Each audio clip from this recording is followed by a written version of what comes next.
تو میں یہ عرض کر رہا تھا کہ جب انسان اللہ کے دین کی طرف آئے نا تو دین کی مٹھاس وہی چکھے گا جو کشتیاں جلا کے آئے. البتہ اس میں ایک چیز نوٹ کرنے کی ہے کہ آدمی اپنا حلیہ ایسا نہ بنائے جو عجوبہ بن جائے, یہ ٹھیک نہیں ہے. بعض لوگ یونیورسٹیوں میں, بعض میں نے طلبہ کو دیکھا ہے دین کی محنت کی دعوت دے رہے ہیں, کام کر رہے ہیں, لیکن اپنی ڈریسنگ ان کی ایسی ہے, اتنی بڑی بڑی پگڑیاں پہنی ہوئی ہیں انہوں نے, اور ایسے چوغے جبے شامیانے. کالج کے کچھ لڑکوں سے میری ملاقات ہوئی چند سال پہلے, میڈیکل کالج میں وہ دین کی دعوت کا بڑا اچھا کام کر رہے تھے, لڑکوں کو, لبرل سیکولر لڑکوں کو دین کی طرف لا رہے تھے. تو رات کو میری ان سے ملاقات تھی, ان کے پروفیسر صاحب بھی موجود تھے, وہ لڑکے بھی موجود تھے. میں نے ان لڑکوں کا لباس دیکھا, پورا 4 آدمی ایک قمیض میں بڑے آرام سے آ سکتے تھے. بعض لوگ پہنتے ہیں نا بڑے بڑے جبے کبے, عجیب سا ایک, پھر پگڑی بھی ماشاءاللہ اڑن تشتری لگ رہی تھی مجھے. وہ نہیں ہوتی جو خلائی ہم نے دیکھی, ان کی اتنا بڑا پگڑا. بھائی ہوتا تھا کسی زمانے میں, لوگ بڑی بڑی پگڑیاں پہنا کرتے تھے, بڑے بڑے لباس پہنا کرتے تھے. اب کلچر نہیں ہے. آپ کیوں نمونہ کیوں بن رہے ہو سوسائٹی میں؟ عجیب سی چیز کیوں نظر آ رہے ہو آپ؟ آپ نے دیکھا ہوگا ابھی بھی کچھ لوگ پیلے کپڑے پہن کے گھوم رہے ہیں, ہوتا ہے نا, وہ تو خیر خاص مزاروں کے لوگ ہوتے ہیں, لیکن نارمل میں نے بھی دیکھا ہے, سمجھدار آدمی ہوگا عجیب ٹائپ کے کپڑے پہن رہا ہوگا. تو میں نے انہوں نے کہا کوئی نصیحت کریں ہمیں. ان کا خیال تھا میں ان کو بولوں گا نماز پڑھو, روزہ رکھو, وہ تو بےچارے پہلے ہی پڑھ رہے ہیں. میں نے ان سے کہا دیکھو آپ کی جو ڈریسنگ ہے نا, اس ڈریسنگ سے لوگوں کو ہوگی وحشت. لوگوں کو کیا ہوگی؟ وحشت. سمجھتے ہیں یعنی لوگوں کو یہ ڈر ہوگا کہ ہم نے اگر ان کی دعوت کو قبول کیا, دین پہ چلے, تو ہم بھی کیا بن جائیں گے؟ اس ٹائپ کے.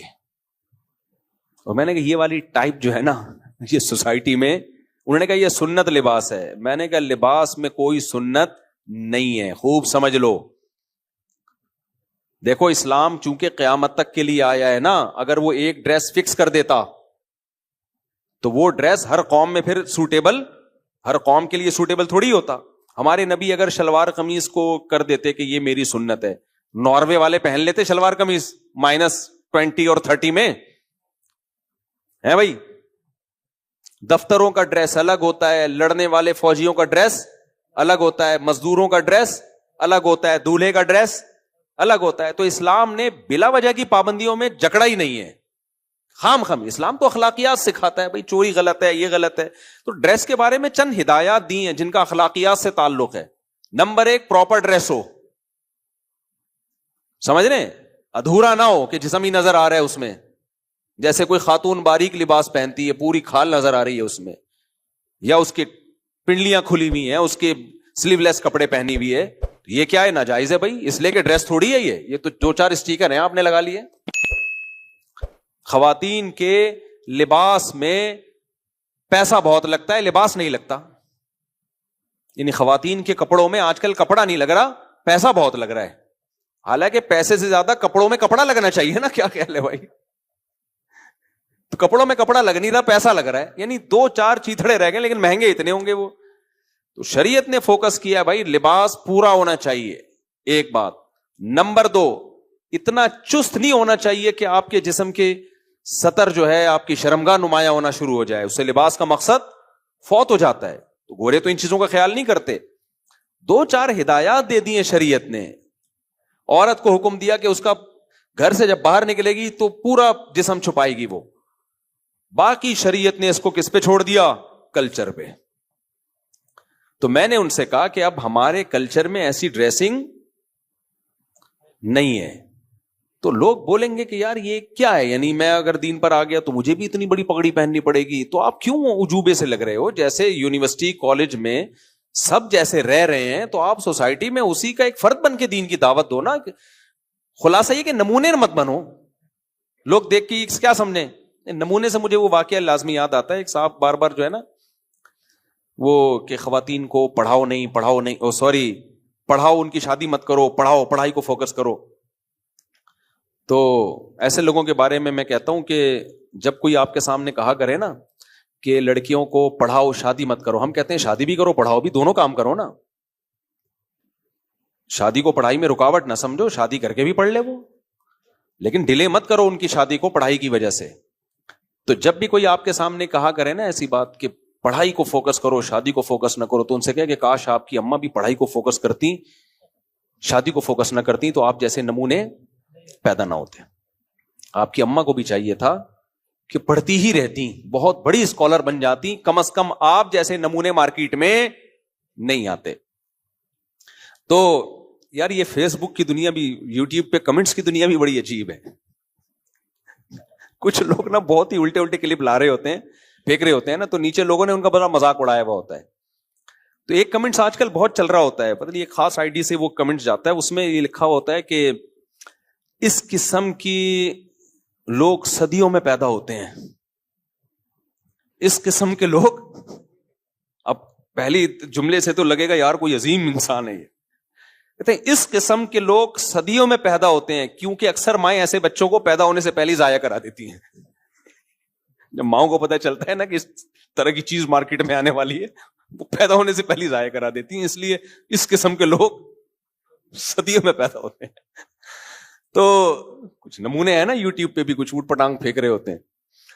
تو یار یہ پاکستانی قوم کا دماغ میں کہتا ہوں اتنی ٹینشنوں میں جن کا دماغ کام کر رہا ہو, اگر ہم امریکہ اور کینیڈا کی طرح ٹینشن فری ہوتے تو ہم کہاں پہنچ چکے ہوتے. چاند پہ پہنچنا تو دور کی بات, ہم چاند کو زمین پہ اتار کے لائے ہوئے ہوتے. بولے چاند آئے گا ادھر. اچھا خیر, کیا کہہ رہا تھا یار میں, ایک تو بتائیں بابا. ہاں تو وہ اتنی بڑی پگڑی, وہ خیر انہوں نے میری بات پہ ناراض ہو گئے. میں اگر میرا بیان دوبارہ سنے تو میں ان سے دوبارہ سوری کر لیتا ہوں. وہ ناراض ہو گئے, نہیں یہ نہیں فلانا ڈمکانا, یہ کیا ہم تو اپنے لباس کو پروموٹ کریں گے. میں نے کہا بھائی کیوں لباس کو اتنا زیادہ لباس کو فوکس کیوں کر رہے ہو؟ تو بہت زیادہ ہے بات, شلوار قمیض پہن لو آپ, تھوڑا سا اچھے اسٹائل کی شلوار قمیض ہو, تھوڑا ویسٹ کوٹ ہو, آپ پینٹ شرٹ نہیں پہننا چاہتے تو. اب doctor Zakir Naik pant shirt پہن کے آتے ہیں نا, میری ان سے جب بھی 2-3-4 اچھی ملاقاتیں ہوئی ہیں, وہ کہنے لگے بھائی ویسے ان کی ڈریسنگ شلوار قمیض ہے. کہتے ہیں میں جس طبقے میں کام کرتا ہوں وہ سارا پینٹ شرٹ والا طبقہ ہے, تو اس میں پینٹ شرٹ میں جاؤں گا تو ان کو لگے گا کہ ہمارے قریب ہے. یہ بہت مجھے اچھی لگی ان کی, ورنہ نارملی ڈاکٹر صاحب کی جو ڈریسنگ ہے وہ اور کسی مولوی صاحب کی ڈریسنگ میں کوئی فرق ہے نہیں. میں ملیشیا میں ان کے گھر بھی گیا ہوں, تو یہاں تک پنڈلی تک, آدھی پنڈلی تک ان کی شلوار, اور وہ بغیر بنیان والا سفید کرتا نہیں جو صرف آپ جمعے کے دن پہن کے آتے ہو, پہلی دن شریف لگ رہے ہوتے ہو کہ یار کوئی انسان کا بچہ آیا ہے. جمعے کے دن نہیں کرتے, بغیر کرتے کے لوگوں نے اکثر جمعے کے لیے رکھے ہوئے ہوتے ہیں, یہ عید کے لیے رکھے ہوئے ہوتے ہیں, اب تو وہ بھی گئے. تو میں شلوار قمیض ہی کو زیادہ بہتر سمجھتا ہوں, یہ میری ذاتی رائے ہے, کسی کو اس سے اختلاف بھی ہو سکتا ہے.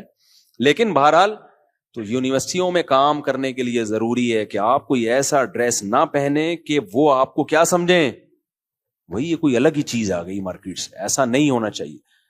ہاں جس چیز پہ شریعت نے آرڈر دیا ہے اس پہ کمپرومائز نہیں کرنا. داڑھی رکھنا شریعت کا حکم ہے. اب آپ یہ نہیں ہو سکتا کہ شیو کرنا شروع کر دیں دین کی تبلیغ کے لیے تاکہ میں بالکل ان جیسا نظر آؤں. نہ بھائی, یہاں کس کی ہدایات ہیں؟ اسلام کی ہدایات ہیں. داڑھی رکھنی پڑے گی آپ کو. اسلام کے جو احکام ہیں ان پہ کمپرومائز نہیں کیا جا سکتا. مثال کے طور پر آپ نماز پڑھنے سے ملا لگ رہے ہیں تو آپ نے ان کو دین کے قریب کرنے کے لیے نماز ہی چھوڑ دی, تو یہ تھوڑی جائز ہے بھائی. پھر قریب کس کے کرو گے؟ دین کو داؤ پہ لگا کے تھوڑی دین کی تبلیغ کی جا سکتی ہے. لیکن ایسا رویہ ان کے ساتھ رکھنا جس سے آپ نمونے لگو ان کی نظر میں. اتنی بڑی پگڑی, ٹھیک ہے ایک زمانے میں مسلمانوں میں رواج تھا, جتنی بڑی زیادہ پگڑی ہوتی تھی نا اتنا زیادہ کوئی سردار سمجھا جاتا تھا. اور سرداروں میں اب رواج ہے بھی, تو جہاں ہے وہاں پہنے. ہم بڑی پگڑی کے خلاف نہیں ہیں, ہم کہہ رہے ہیں جہاں رواج ہے, جیسے بلوچوں میں, بعض سندھی پنجاب کے علاقوں میں بڑی بڑی پگڑیاں پہنتے ہیں, وہاں رواج ہے, وہاں برا بھی نہیں لگتا, بلکہ وہ جتنی بڑی پگڑی ہوگی لگے گا اتنا بڑا سردار ہے. تو شریعت میں کلچر کی بلا وجہ کی مخالفت کا حکم نہیں ہے. کلچر ہی کو فالو کرنا چاہیے جب تک وہ کلچر شریعت کے خلاف نہیں ہے. لوگ ہر چیز میں کلچر کے اگینسٹ چلتے ہیں, بالکل غلط ہے بھائی. جب تک وہ کلچر شریعت کے اگینسٹ نہیں ہے تو آپ کلچر کو فالو کرو. بلا وجہ خام خامے نمونے بننے کی کوشش, کیونکہ کلچر پہ نہیں چلو گے تو نمونے نظر آؤ گے نا آپ, الگ ہی کوئی چیز. ایک اور یونیورسٹی کا مجھے واقعہ یاد آیا, نام یونیورسٹی کا میں نہیں لوں گا کیونکہ پھر وہ لوگ سمجھ جائیں گے ہماری بات ہو رہی ہے. وہاں بھی کچھ نیک پرہیزگار لڑکے گئے, بہت ہی لبرل یونیورسٹی ہے وہ, بہت بے حیائی ہے اس میں, بہت ہی ہائی, یعنی بڑی یونیورسٹی ہے, ہائی لیول کی. لڑکوں نے وہاں کام کرنا شروع کیا, دین کی دعوت, بہت تیزی سے لڑکے دین پر آنا شروع ہو گئے. اب جو لڑکا دین پر آتا اسے وہی والی پگڑی, وہی والا چوغا جو انہوں نے پہنا ہوتا نا, اسی قسم کی ڈریسنگ. اچھا اللہ نے برکت اتنی دی نا کام میں, انہوں نے جب دعوت دینا شروع کی لڑکوں کو, کسی بزرگ سے بیعت بھی تھے وہ, تو کیا ہوا, وہ سارا ان کا نیٹ ورک بڑھنا شروع. تو اب جب یونیورسٹی نے دیکھا کہ یار کچھ لڑکے بالکل ہی الگ ڈریس میں اور الگ سی ان کی لباس, تو یہ یونیورسٹی ایسا لگ رہا ہے 2 دھڑوں میں تقسیم ہو رہی ہے, دھڑے بندی ہو رہی ہے اس میں. بھائی یونیورسٹی کو اس سے کیا غرض کہ کوئی داڑھی رکھے نماز پڑھے, ان کو تھوڑی اس سے, لیکن جب سب کی ڈریسنگ ایک جیسی ہونا شروع ہو گئی, یونیورسٹی نے ان کو ٹھک سب کو باہر نکال دیا. بولا انسان کے بچے بنو, یونیورسٹی کے بقول, بچے تو بن نہیں رہے تھے انسان کے بچے, نکلو یہاں سے, سب پابندی لگا دی. تو پھر جامع رشید آئے ہمارے پاس کہ ہم اتنی دین کی دعوت کا کام کر رہے تھے اور یہ دیکھیں کیسی لبرل یونیورسٹی ہے, سب کو ٹھڈے مار کے باہر نکال دیا. ہمارے استاد نے بولا تم بھی تو کیا کر رہے تھے, یونیفارم کیوں بنایا ہوا تم نے, دین میں یونیفارم ہے کہ اس کلر کی پگڑی, اس کلر کے کپڑے, فوجیوں کا یونیفارم ہوتا ہے, پولیس کا یونیفارم ہوتا ہے, مذہب کا کوئی یونیفارم تھوڑی ہوتا ہے. بھائی جو پہن رہے ہیں وہی پہننے دو یار, ان کو وہ تھوڑی بہت ہدایت دے دو یار, یہ کچھ زیادہ پینٹ پتلی ہو گئی ہے, تھوڑا سا اس کو کیا کر لو, تھوڑی سی اس کو ڈھیلی کر لو, 2-4 ہدایات ہیں. تو اتنا آپ نے بھی تو ایک پورا دھڑے بندی کا ماحول بنا دیا تھا, لگ رہا تھا کہ نیا فرقہ وجود میں آ رہا ہے. تو بعض دفعہ ہم خود غلطیاں کر کے اپنے پاؤں پہ کلہاڑی مار رہے ہوتے ہیں. تو اسی طرح میں ان لڑکوں کو بھی کہتا ہوں جو دین پر آتے ہیں, اپنے خاندان میں دین پہ مضبوطی سے چلو, نمونے بولو مت بنو. لوگ یہ نہ بولے ہمارے خاندان میں ایک نمونہ پیدا ہو گیا ہے, ایسی حرکت, یہ سب چیزیں ہم بھگتے ہوئے ہیں. ہمارے خاندان میں خاندان میں تو نہیں, خاندان سے باہر کوئی ریلیٹو تھے, ان میں ایک نمونہ پیدا ہوا تھا. تو یہ جب چیزیں جو شریعت کے جو مقاصد ہیں ان کو زیادہ فوکس کرنا چاہیے. ایک صاحب نے چکن کھانا چھوڑ دی کہ ہمارے نبی نے پتہ نہیں یہ والی چکن نہیں کھائی تو دیسی چکن. بھائی تم ویسے ہی چھوڑ دو, تمہیں ڈاکٹر نے منع کیا, مذہب کا لیبل لگا کے چکن مت چھوڑو. اچھا مذہب میں یہ چیز بھی ہے کہ پولیو کے قطرے پلاتے ہیں, تو یہ مذہبی آدمی نہیں ہے, پولیو کے قطرے نہیں پلاتا تو دین پر کیا ہے, پکا اور مضبوط ہے. بھائی اس کا مذہب سے کوئی تعلق بولو نہیں ہے. جن چیزوں کا میڈیکل سائنس میں مذہب سے تعلق ہے ان کو تو فوکس کر نہیں رہے. موٹاپے کو ہمارے نبی نے ناپسند کیا. ایک موٹاپا قدرتی طور پر ہوتا ہے, نیچرل ہے, قدرت کی طرف سے. بڑے بڑے بزرگوں کو میں نے دیکھا بہت وزن ہے, حالانکہ کھاتے صرف ایک ٹائم ہے. بعض صحابہ بہت بھاری جسم کے تھے, وہ تو ایک الگ چیز ہے. کھا کے جو موٹاپا پیدا ہو, تیجا کا بھی کھا گیا, 40 میں کے بھی بریانیاں پھوڑ دی, محرم کے حلیم پھوڑ دیے, پھر اللہ بھلا کرے کونڈے پھوڑ دیے, پھر ابا کے انتقال پہ سویم پھوڑ دیا. کسی کے ابا کے, اپنے ابا کے انتقال پہ تو نہیں پھوڑتے, دوسروں کے ابا کے انتقال پہ کیا پھوڑ دیا, سویم پھوڑ دیا. پھر شب برات کا حلوہ پھوڑ دیا, اور اللہ بھلا کرے 11ویں شریف پھوڑ دی, عید میلاد النبی پہ زردے کی دیگ پھوڑ دی. پھوڑ کے ہمارے توندیں کیا ہو گئیں, نکل گئی. صرف توند کا تذکرہ کر رہا ہوں, باقی بھی چیزیں نکل جاتی ہیں, لیکن فی الحال فوکس میں کس کو کر رہا ہوں, توند کو. یہ والی توند اسلام میں حرام ہے. اتنی شدید وعیدیں ہیں نا اس پر, آپ حدیث اٹھا کے دیکھو. ایک قدرت کی طرف سے پیٹ نکلتا ہے, جن لوگوں کو قبض ہو, پیٹ خراب ہو, ہوتا ہے.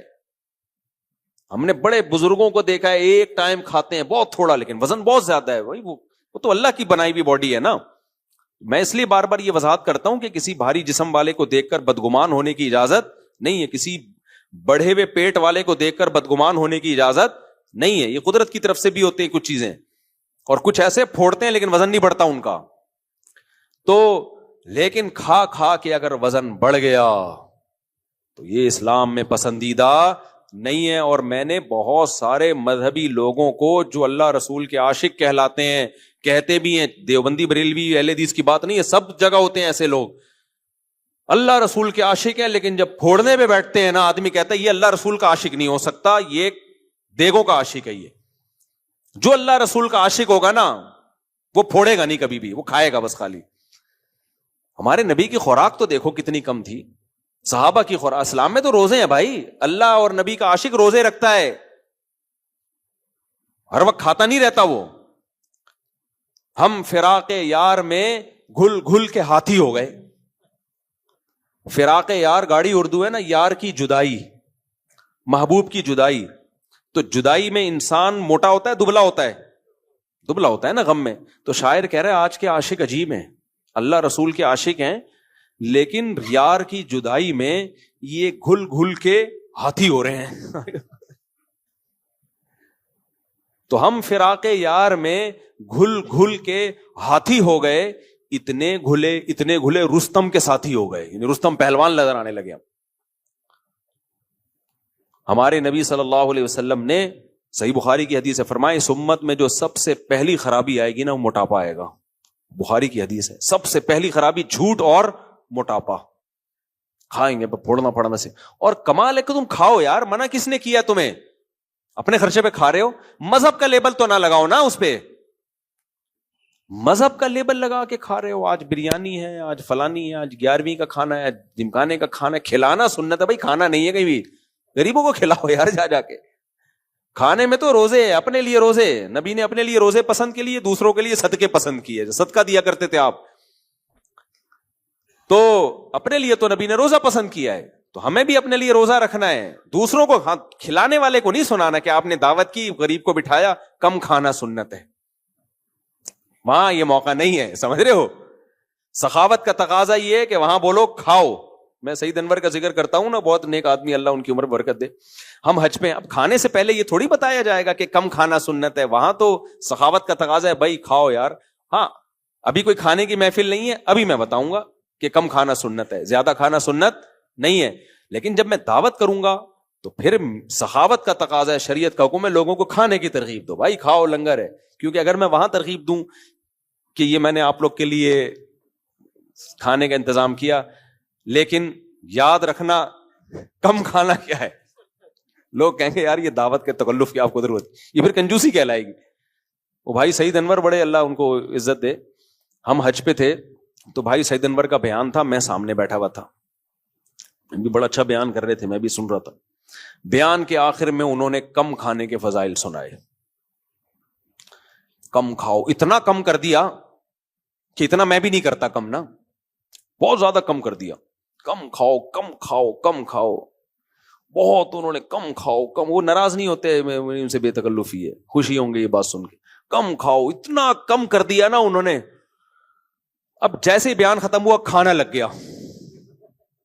میں بیٹھا ہوا ہوں نا ایسے کر کے, بھوک بھی لگ رہی ہے ٹائٹ والی, حج میں تو آپ کو پتا ہے بھوک لگتی ہے.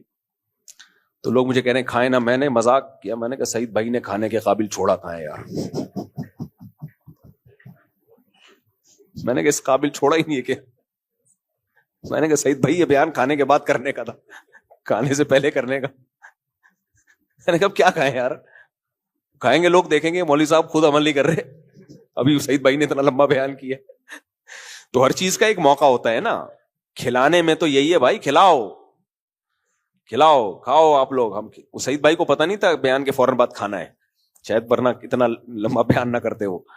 تو میں یہ عرض کر رہا تھا, جو چیزیں فوکس کرنے کی ہیں شریعت میں, پرسنالٹی کی بڑی ویلیو ہے. ہمارے نبی صلی اللہ علیہ وسلم جب بھی کسی ملک میں کسی کو سفیر بنا کے بھیجتے تو سب سے بہترین پرسنالٹی والے صحابی کا انتخاب کرتے, سب سے بہترین, تاکہ جب وہ دوسرے ملک میں جائیں تو ان کی پرسنالٹی کا اثر ہو. بادشاہ دیکھے بھائی کوئی بندہ آیا ہے بات کرنے کے لیے. سفیروں میں اس کی پرسنالٹی بھی دیکھو. آرمی میں جو کمیشن آفیسر جس کو بھرتی کیا جاتا ہے نا, اس کی پرسنالٹی کو بڑا جج کیا جاتا ہے, کیونکہ عزت میں ان چیزوں کا بڑا دخل ہوتا ہے. نیچرلی انسان اس کی عزت کرتا ہے جس کی پرسنالٹی اچھی ہوتی ہے, انسان کی فطرت ہے, یہ کوئی غلط چیز نہیں ہے. تو ہمارے نبی یہ بھی دیکھتے تھے کہ آواز اچھی ہے, بلاغت ہے, ان کو باہر ملکوں میں بھیجتے تھے. آپ نے کمانڈر بنانے کے لیے کرائیٹیریا کچھ اور تھا, سفیر بنانے کا کرائیٹیریا کچھ اور تھا, مبلغ کا کرائیٹیریا کچھ اور تھا. ہر چیز میں آپ صلی اللہ علیہ وسلم نے, گورنر اور علاقے کا ہولڈ کس کے حوالے کرنا ہے اس کا کرائیٹیریا کچھ اور تھا, اذان کس نے دینی ہے اس کا کرائیٹیریا, اذان بلال سے دلوائی ہے رضی اللہ عنہ, آواز اونچی ہے, اذان ان سے دلوائی ہے. امام بنایا ابی ابن کعب کو, قرات میں آواز ان کی اچھی تھی, صحیح ہے نا. حضرت ابی ابن کعب رضی اللہ عنہ بہت خوبصورت, تبھی حضرت عمر نے تراویح انہی سے پڑھائی نا. تو ہر چیز کو نبی صلی اللہ علیہ وسلم نے اس زمانے کے لحاظ سے ایسے نہیں ہے. ہم تو سمجھتے ہیں کہ اسلام میں بھیڑ چال ہے, بس اللہ سے سب کچھ ہوتا ہے. بھائی اللہ سے سب کچھ ہوتا ہے, لیکن پہلے آپ کو وہ کرنا پڑے گا جو آپ سے ہوتا ہے. پھر جو آپ سے نہیں ہوگا وہ کون کرے گا؟ شروع سے ہی اللہ سے ہی ہوتا ہے, تو پھر اس کا مطلب آپ بیٹھے ہوئے ہاتھ پہ ہاتھ رکھے, آپ نے کچھ بھی نہیں کرنا. یہ تو ایسے ہی ہو گیا, آپ کو اولاد چاہیے, بھائی شادی کر لے, بھائی اللہ سے ہوتا ہے سب کچھ. اللہ نے حضرت عیسیٰ کو بغیر باپ کے پیدا کر دیا, تو میرے بچے کو بغیر ماں کے پیدا کر دے گا. تو بھائی وہ ایک ہی دفعہ ہوا ہے, وہ معجزہ تھا, بار بار ایسا نہیں ہوگا. آپ شادی کرو گے, میاں بیوی کا ریلیشن ہوگا, اس کے بعد دعا مانگی جائے گی, اے اللہ تو مجھے نیک صالح اولاد عطا فرما دے.